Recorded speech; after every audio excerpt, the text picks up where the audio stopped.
Hello, uh, welcome to lesson 101.4 of the Plutus Project-Based Learning 2024. This lesson is about using Helios, and more than that, it's about creating dApp components using test-driven development and general approach to open source development and many things. Maybe you will find this lesson difficult, and feel free to skip it and come back to it if you'd like at a later point. So let's look at it. This lesson includes 4 tasks, which I described quite in general terms of what we usually do when we want to contribute to an open source project. So let's just follow these tasks until I get questions and I don't understand what I'm trying to explain, and then we will kind of get on with it.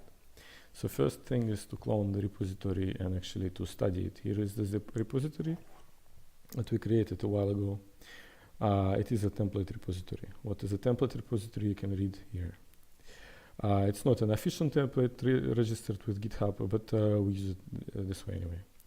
So first thing you need to do is you need to make your own copy. Here is the button fork. I will not fork it because it's already in my account, but to make changes you would need to fork this repo. So once you have the same, but instead of my name here, you have your name, what you need to do is to clone it. So what we do, a copy of this address, then we type git clone and the address. All right, we have the repo. Here is this repository. To run it, we need to run npm test install first, and you have to make sure that you have npm installed like this. All right, so we have numbers instead of an error, means npm is installed. Install the project. Let's see how it goes. Boom. There are some messages, fairly like, this is a testing project, so security vulnerabilities, research them if you'd like. I'm not gonna bother at the moment. Let's see what we have here. So this repo is made for test-driven development. So, okay, actually first things to do are to read the documentation. Contributing guide.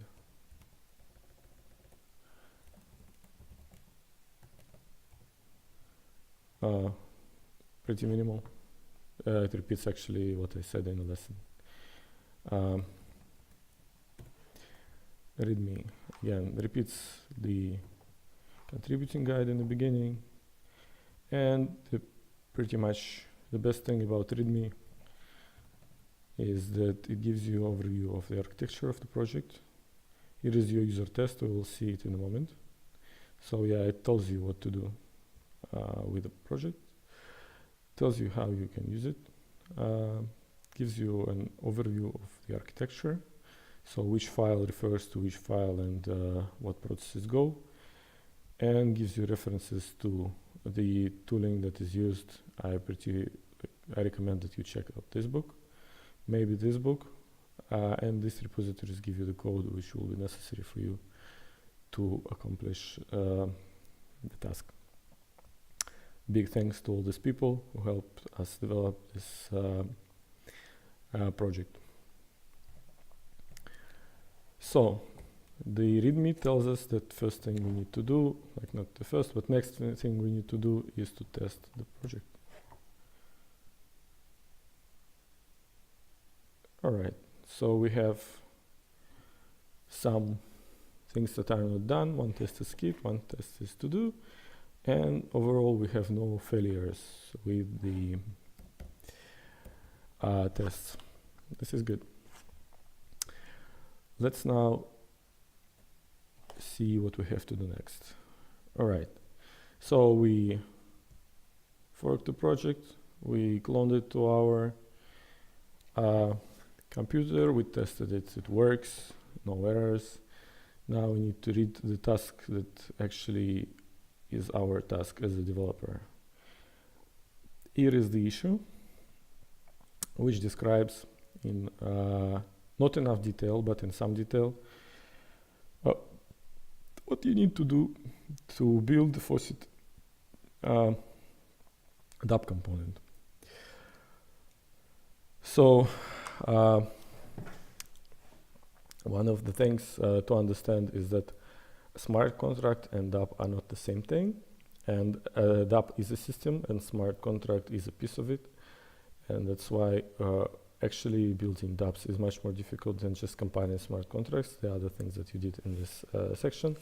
But I believe in you, and I was able as well to accomplish this task without taking it apart into smart contracts and transactions, although it's not easy, but it never gets easier in my experience, because this is a self-referential process and you have to kind of move iteratively.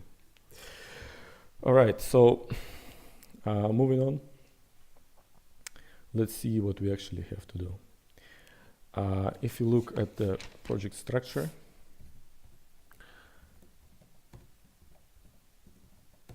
we have several files. The .hl files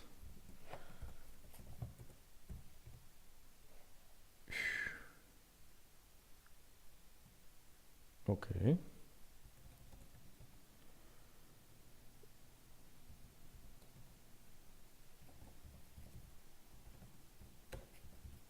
The .hl files represent the smart contracts part of the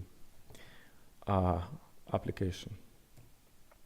The NFT HL is given for reference, and vesting HL is used in the tests.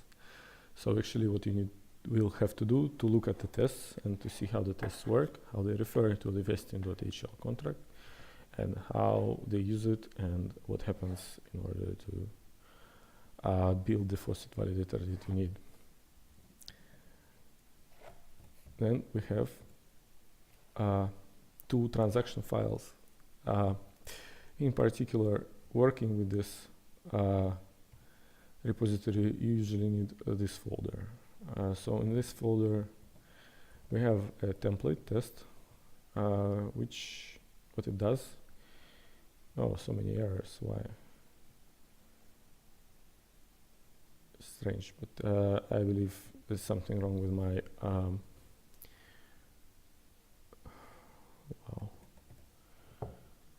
PM test. Let's run this again.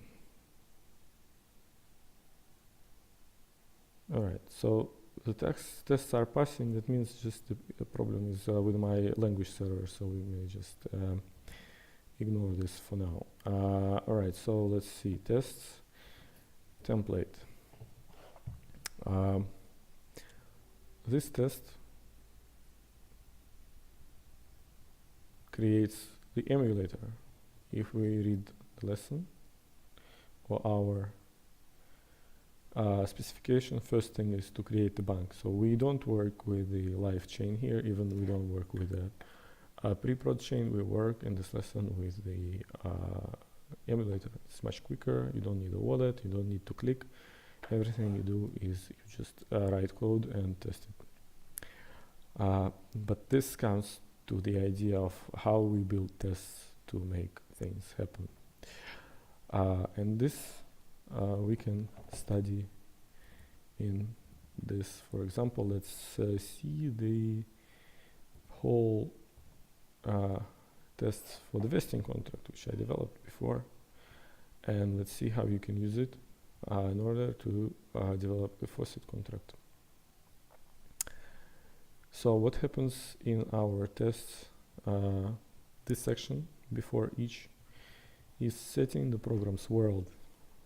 It creates wallets, you can see here, or just here they are added to the context, so the other tests can get access to this. Wallets themselves are created, I believe, here, create wallet. So a network emulator allows us just to create wallet with an arbitrary number of ADA in them. For the rest, I believe just referring to the documentation in Helios Helios dogbook, you will be able to find any of answer any questions that you have. So for example, program.compile is a part of this program .new. So we can, for example, find this class program in this documentation and see we have compile method.compile, which is here, and it explains what it does. So it compiles a UPLC program, and that is the answer to the question of this lesson: how do you compile, or like if we were doing the previous lessons in this segment, how do you compile a validator script using program.compile. Here in the tests, we get the UPLC, the representation of the program. Also, we get the validator hash and validator address. And here we add them to the context. Why we add them to the context? So that other tests can get access to this information. Let's look at, so this documents initial network state. So here we just have a validator created to wallets which have the corresponding number of ADA which we created them with. And this is how tests work. I create my world in which my program runs, and I expect its state to be like so. So let's see, like we test the cancel vesting, and cancel vesting is pretty simple. If we look back at the lesson, at the specification, running a transaction on the blockchain is similar to coming to the bank. We come to the bank and we make a statement about what we're gonna do. And our blockchain validates the statement. Is the statement valid in this world, or is the statement not valid in this world? That's why it is called a validator. So here I help you by writing the statement in the natural language. So read this section and try to understand what happens here in terms of natural language. But we are looking at the vesting contract, and so let's see which is the statement. Let's find the statement which characterizes the vesting contract.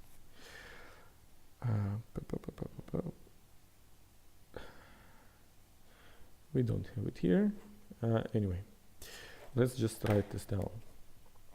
And you know what? Let's write this down in the vesting transaction and vesting cancel transaction. So the statement we want to make here is I am the creator of this contract, and this contract is cancelled. Now let's try to explain this sentence.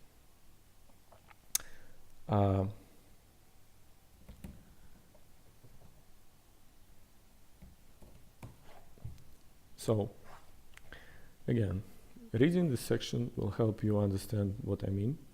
So please read it.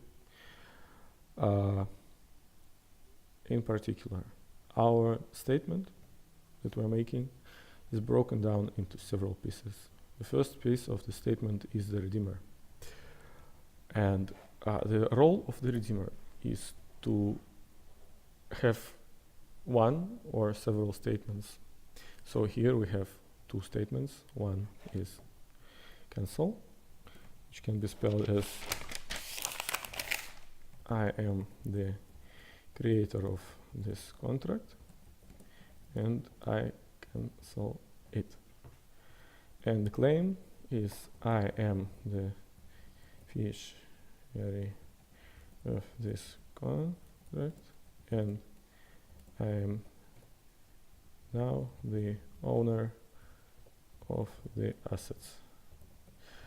Let's look at how it is expressed in the computer code. So here are two lines, 1 and 2.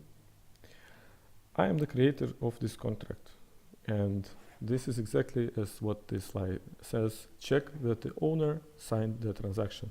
Transaction is signed by datum.creator. Here we come already to the things that we miss in the Redeemer. Redeemer, this piece, just quantifies the transactions that we can have, the number of statements that we can have. Here in the main function, this is the main function, what we do is we specify the statements using the Redeemer, the script context, and the datum. So, I am the creator of this contract is the same that the contract owner signed the transaction. How do we know who the contract owner is? We know it because we have this piece of information called datum, which contains this piece of information called creator pub key hash. And pub key hash is something that used to identify a wallet. And then the terms of the agreement is such that before a certain time has passed, the creator is allowed to cancel the transaction, and after, they are not allowed to cancel the transaction. And this is the second line here. So it's not a piece of the lesson about the faucet. Just know that if the creator signed a transaction and the terms of agreement are valid, we will validate cancel transaction. And what this would mean,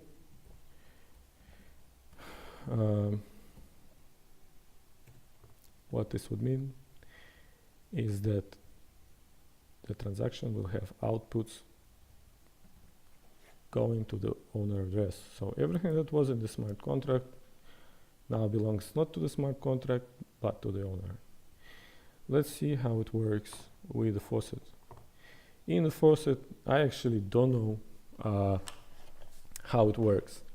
There's many ways. For example, in the emulator, you can just dump a bunch of ADA into the faucet and call it a faucet, but it's not work in the real world. In the real world, you will need to use minting validator, which is different from the spending validator, which I use. So this is one of the things to keep in mind. Now, the idea for you is to express this story as a statement using the Redeemer to write the propositions and to fill these propositions with information using script context and the datum. Script context can be seen inside the validator because the validator gets access to it, and you can see it here. TX, we call it for short, and we pass it as an argument to the main function. And this is the structure of that Helios provides, so we don't have much control over it. We can maybe pass here an underscore, an empty script context. I'm not sure if the script will compile. It depends on Helios version. So what we have here, we define the context from the inputs, and checking that our datum is our transaction is created by the creator, is TX is signed by, and signed by we can find here in the class TX in the script context, right? And we get here a lot of things. So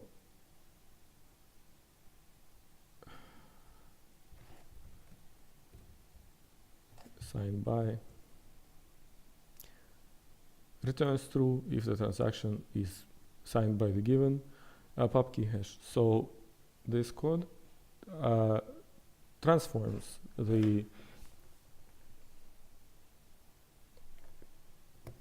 content of the logical statements that we give it into just a true or false statement. So is signed by returns true or false, or an error, which is represented by this trace element, if the pub key hash that we pass to it is the same as the one that it sees in the TX, and so we pass it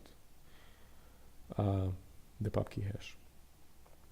In your case, it will be a little bit different, because in the specification of this lesson, we identify the token holder as the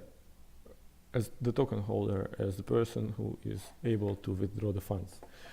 And to do this, here in the lower part, I didn't find the exact piece of information that is needed for you to do this. But in general, I think what needs to be done is these fields will change. Maybe this line will change because maybe you have minting validator if you want to have a real faucet but not a mock faucet contract which works only in the emulator. But here you will probably have, instead of the creator, you will name it something else. And here will be not a pub key hash, but it will be a minting policy hash similar to what we have in the template here. So something like this, validator hash. No, it's not a validator hash, it will be a minting policy hash, something else. But still, you will specify it, and here is the transaction context methods, which will lead you to a true or false statement about containing the minting policy hash or the other way that you will identify the contract. So what you will need to do to understand this transformation of the sentence, which I described here in the first part of the lesson, and how this transformation comes from just this informal form to a more formal natural language and to computer code, which is here. And then as well you need to understand what this means, and this I explained in the beginning. So when we make changes to the system of the smart contract, to the world, we make guesses about what will change. So in case of the faucet validator, what will change? I ask my faucet validator to give me tokens, and this means my user will have some UTXOs which contain the amount of tokens that I withdraw from the faucet, and maybe they will also, I will check for the token identification. So it will be a line like this: expect alias UTXOs to be, and then this Lovelace represents Lovelace, and then you will have to find the token identifier, which identifies the token that you specify as the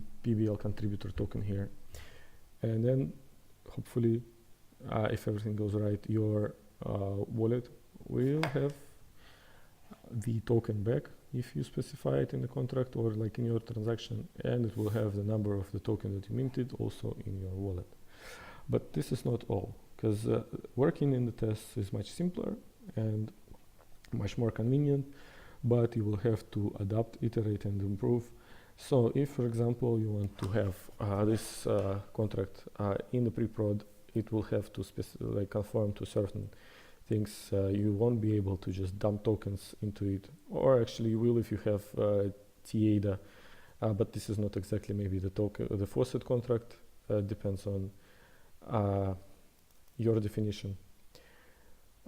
Then also here, this particular repository is made to work with the emulator, because how to work with the pre-prod is shown extensively in the Smart Contracts with Helios book, which you can find in open access. Let me show it my copy.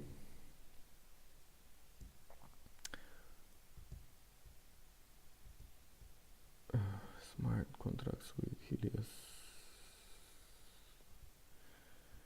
So here is my copy. You can navigate either to transaction building, which explains pretty much the same as what I explained to you now. Minting, which gives you a lot of information about how minting works. Validators, and if you would go, for example, to minting smart contract, It explains the structure of the main script, how it works for minting, and if I am correct, in the beginning of the book, you can find how to do all of this using Demeter. Other ways to run the transaction. Also, so far as I understand, we can use block frost. Yes. So if you would like to have your smart contract or your dApp component running in the pre-prod, what you will need to do is you will need to change this file and accordingly the other file, so that here instead of the network emulator you use this network class, which you can find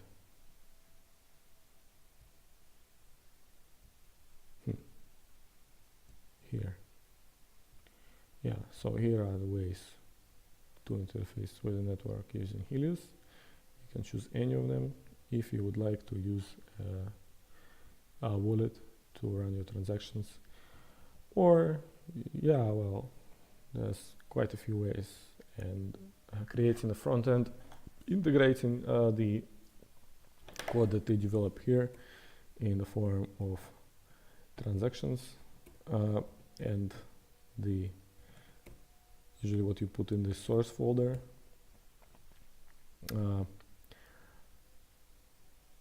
integrating it into a production environment, testing it there, is a convenient way, hopefully, to develop code and to build your dApp.